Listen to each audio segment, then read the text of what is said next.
আলহামদুলিল্লাহি ওয়াহদা ওয়াসসালাতু ওয়াসসালামু আলা মান লা নাবিয়্যা বা'দা আম্মা বা'দ। সুপ্রিয় দর্শক শ্রোতা, আসসালামু আলাইকুম ওয়া রাহমাতুল্লাহি ওয়া বারাকাতুহু। সময় সংবাদের নিয়মিত অনুষ্ঠান তাসাউফ থেকে আপনাদের সকলকে জানাচ্ছি আন্তরিক শুভেচ্ছা ও মোবারকবাদ। সুপ্রিয় শ্রোতা, আজ আমরা আলোচনা করব যে 3 সময় মৃতদের দাফন করা নিষেধ। সুপ্রিয় শ্রোতা, মৃত্যু জীবনের ঘনিষ্ঠ সঙ্গী। জন্ম নিলে একদিন মৃত্যুবরণ করতেই হবে এবং মানুষ পৃথিবীতে যখন আসে তখন তার বাস্তব সত্য হলো তাকে একদিন না একদিন মৃত্যুর স্বাদ গ্রহণ করতেই হবে। এই জন্য কবি বলেছেন, মৌতু কাসিন কুল্লু নাসিন সারেবু কবরু বাইতিন পুল্লু নাসিন দাখিলু। অর্থাৎ মৃত্যুর পেয়ালা থেকে সব মানুষকে পান করতে হবে আর কবর নামক ঘর সব মানুষকেই প্রবেশ করতে হবে। সুপ্রিয় শ্রোতা, এই বিষয়টি একেবারেই সত্য। মায়াঘেরা দুনিয়ায় রূপ রং সব কিছু ছেড়ে না ফেরার দেশে পাড়ি জমাতে হবে, যেখানে কেউ কারো বন্ধু হবে না এবং হবে না কারো শত্রুও। নিজের দায়িত্ব নিজেকেই নিতে হবে। এতৎ প্রসঙ্গে মহান আল্লাহ রব্বুল আলামিন কোরআন কারিমে ইরশাদ করেছেন, কুল্লু নাফসিন যায়িকাতুল মাউত ওয়া ইন্নামা তুওয়াফাউনা উজুরাকুম ইয়াওমাল কিয়ামাহ। অর্থাৎ প্রত্যেক প্রাণীকেই মৃত্যুর স্বাদ গ্রহণ করতে হবে এবং কিয়ামতের দিন অবশ্যই তাদের প্রতিদান পরিপূর্ণভাবে দেওয়া হবে। সূরা আলে ইমরান আয়াত 185। অতএব এই আয়াতে কারিমা স্পষ্ট করেছে যে প্রত্যেকটি মানুষকেই মৃত্যুর স্বাদ গ্রহণ করতে হবে তথা তাকে মৃত্যুবরণ করতে হবে। যারা জীবন নিয়ে পৃথিবীতে এসেছেন, মানুষ কেন সমস্ত প্রাণীকেই কিন্তু মৃত্যুর স্বাদ গ্রহণ করতে হবে। সূরা নাহলের 61 নম্বর আয়াতে আল্লাহ তাআলা বলেন, ইযা জাআ আজালুহুম লা ইস্তাখিরুনা সাআতান ওয়া লা ইস্তাকদিমুন। অর্থাৎ যখন তাদের নির্দিষ্ট সময় চলে আসে তখন এক মুহূর্ত বিলম্বিত ও এক মুহূর্ত ত্বরান্বিত করা হবে না। সূরা নাহল আয়াত 61। এখানেও কিন্তু আল্লাহ তাআলা মৃত্যুর একটা নির্দিষ্ট সীমা বলে দিয়েছেন এবং এই নির্ধারিত সীমা অতিক্রান্ত হওয়ার 1 সেকেন্ড আগেও নয়, 1 সেকেন্ড পরেও নয়, মৃত্যু কিন্তু তাকে যথাসময়ে পেয়ে যাবে। মৃত্যুর পর পরকালীন জীবনের প্রথম মঞ্জিল হলো কবর। যারা এই মঞ্জিল থেকে সহজে মুক্তি পাবে তাদের পরবর্তী মঞ্জিলগুলো সহজ ও আরামদায়ক হবে। আর যারা এই মঞ্জিল ত্বরান্বিত হতে ব্যর্থ হবে তাদের পরবর্তী মঞ্জিলগুলো অত্যন্ত ভয়ঙ্কর হবে। হাদিসে এসেছে, কেউ মৃত্যুবরণ করলে দ্রুততার সাথে গোসল, কাফন, দাফন, জানাজা ইত্যাদি কাজ যথাসম্ভব সম্পন্ন করা উচিত। হযরত আবু হুরায়রা রাদিয়াল্লাহু তাআলা আনহু হতে বর্ণিত, রাসূলুল্লাহ সাল্লাল্লাহু আলাইহি ওয়াসাল্লাম ইরশাদ করেছেন, তোমরা মৃত ব্যক্তিকে তাড়াতাড়ি দাফন করবে। যদি সে নেক ব্যক্তি হয় তবে তাকে তোমরা কল্যাণের নিকটবর্তী করে দিলে, আর যদি অন্য কিছু হয় তবে মন্দকে তোমাদের কাঁধ থেকে সরিয়ে দিলে। সহিহ বুখারী হাদিস 1315। এই হাদিস স্পষ্ট করেছে যে রাসূল সাল্লাল্লাহু আলাইহি ওয়াসাল্লাম মৃত ব্যক্তির দ্রুততার সাথে তাকে কবরস্থ করা এটা শরীয়তসম্মত কাজ। কোনো কারণেই সন্তান এবং অন্য কারোর জন্য এই মৃত ব্যক্তির দেহকে দুনিয়াতে বেশিক্ষণ রাখা শরীয়তসম্মত নয় এবং সঠিক নয়।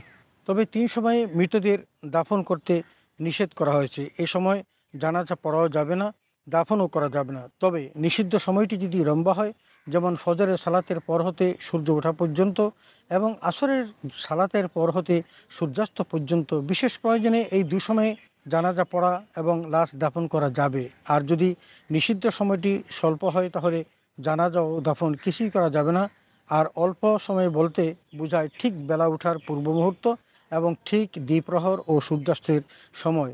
সাহাবী উকবা বিন আমের রাদিয়াল্লাহু তাআলা আনহু বর্ণনা করেছেন, সালাসু সাআতিন কানা রাসূলুল্লাহ সাল্লাল্লাহু আলাইহি ওয়াসাল্লাম ইয়ানহানা আন নুসাল্লিয়া ফিহিন্না ওয়া আন নাকবিরা ফিহিন্না মাউতানা হিনা তাতলু আশ-শামস বাযিগাতান হাত্তা তারফা হিনা তাকুমু কায়মাতাজ যাহিরা হাত্তা তাজুলা ওয়া হিনা তুদাইয়িফু আশ-শামস লিল গুরুব। অর্থাৎ রাসূল আকরাম সাল্লাল্লাহু আলাইহি ওয়াসাল্লাম আমাদেরকে 3 সময় জানাজা পড়তে, দাফন করতে নিষেধ করেছেন। সূর্যোদয়ের সময় যতক্ষণ না তা পরিপূর্ণভাবে উদয় হয়, ঠিক দ্বিপ্রহরের সময় যখন না সূর্য পশ্চিম দিকে হেলে যায় এবং ঠিক সূর্যাস্তের সময়। সহিহ মুসলিম হাদিস 831। সুপ্রিয় শ্রোতা, সুতরাং আমরা জানতে পারলাম যে 3টি সময়, যে 3 সময় নামাজ পড়া হারাম, ঠিক 3 সময় জানাজা পড়া এবং দাফন করাও রাসূল সাল্লাল্লাহু আলাইহি ওয়াসাল্লাম হারাম ঘোষণা করেছেন। প্রসঙ্গত, লাশ দাফনের আগে সাধারণত জানাজার নামাজ পড়া হয়। সেক্ষেত্রে অনেককে দেখা যায় যে তারা জানাজার নামাজ আদায়ের সময় জুতা খুলে তার উপর দাঁড়ান, আবার অনেকে জুতাসহ নামাজ পড়ে নেন। তাই প্রশ্ন জাগে, এভাবে জুতা পরে নামাজ পড়া জায়েজ আছে কি না, অথবা সঠিক পদ্ধতিটি। সুপ্রিয় শ্রোতা, এক্ষেত্রে সরি বিধান হলো জায়গা পাক হওয়া নামাজি জানাজার অত্যন্ত মূল্যবান শর্ত। তাই নামাজি ব্যক্তির জুতা ও পায়ের নিচে মাটি উভয়টি যদি পবিত্র হয় তবে জুতা পরেও জানাজা পড়া জায়েজ। এক্ষেত্রে দাঁড়ানোর স্থান পবিত্র হলে জুতা খুলেও দাঁড়াতে পারবে, আর দাঁড়ানোর স্থান এবং জুতার নিচে অপবিত্র হওয়া আশঙ্কা থাকলে জুতা খুলে তার উপর দাঁড়িয়ে নামাজ পড়বে, কেননা জুতার উপরের অংশ সাধারণত পাক থাকে। আর জুতার নিচের অংশ যেহেতু অপবিত্র হওয়ার আশঙ্কাই বেশি, তাই মসজিদের বাইরে জানাজা পড়লে জুতা পায়ে দিয়ে নামাজ পড়াই উচিত। এক্ষেত্রে সতর্কতা হলো জুতা খুলে তার উপর দাঁড়ানো। আল বাহরুর রায়েক প্রথম খণ্ড পৃষ্ঠা 268, শরুল মুনিয়ার পৃষ্ঠা 208। সুপ্রিয় শ্রোতা, আমরা 3 সময় মৃতদের দাফন করা নিষেধ এ সম্পর্কে জানলাম। আমরা এও জানলাম যে জানাজার নামাজ পড়তে হলে আমাদেরকে 3টা সময় ব্যতীত যেই 3টি সময় নামাজ পড়া হারাম, ঠিক সেই 3টি সময় জানাজার নামাজ পড়া এবং দাফন করাও হারাম। কিন্তু অনেকে দেখা যায় যে তারা জানাজার নামাজ পড়ার সময় জুতা খুলে দাঁড়ান অথবা জুতার উপর দাঁড়ান। শরীয়ত সম্মতভাবে যদি জুতা এবং জায়গা দুটোই যদি পাক থাকে তাহলে ওই জুতা পরে নামাজ পড়া যাবে। আর যদি নামাজের জায়গাতে অপবিত্র থাকার সম্ভাবনা থাকে, বিশেষ করে জুতার নিচে যখন অপবিত্র থাকে তখন জুতা খুলে দাঁড়ানোটাই উত্তম, কারণ জুতার উপরিভাগ থাকে পবিত্র এবং জুতার নিচের ভাগ থাকতে পারে অপবিত্র। আমরা বিষয়গুলো জানলাম। সেই সাথে একটি বিষয় আমাদের মনে রাখতে হবে যে আমাদের প্রত্যেককে কিন্তু মৃত্যুর স্বাদ গ্রহণ করতে হবে এবং নির্ধারিত সময় যখন ফুরিয়ে আসবে তখন আমাদেরকে 1 সেকেন্ড আগেও নয় 1 সেকেন্ড পরেও নয়, আমাদেরকে কবরস্থানে যেতেই হবে এবং মৃত্যুর স্বাদ গ্রহণ করতে হবে। শুধু তাই নয়, আইনামা তাকুন ইউদরিকুমুল মাউতু ওয়ালাউ কুনতুম ফি বুরুজিম মুশাইয়াদা।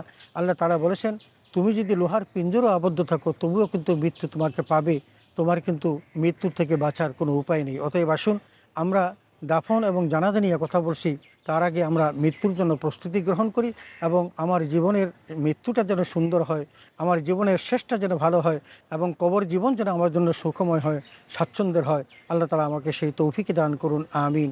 ওয়া আখিরু দাওয়ানা আলহামদুলিল্লাহি রাব্বিল আলামিন। আসসালামু আলাইকুম ওয়া রাহমাতুল্লাহি ওয়া বারাকাতুহু।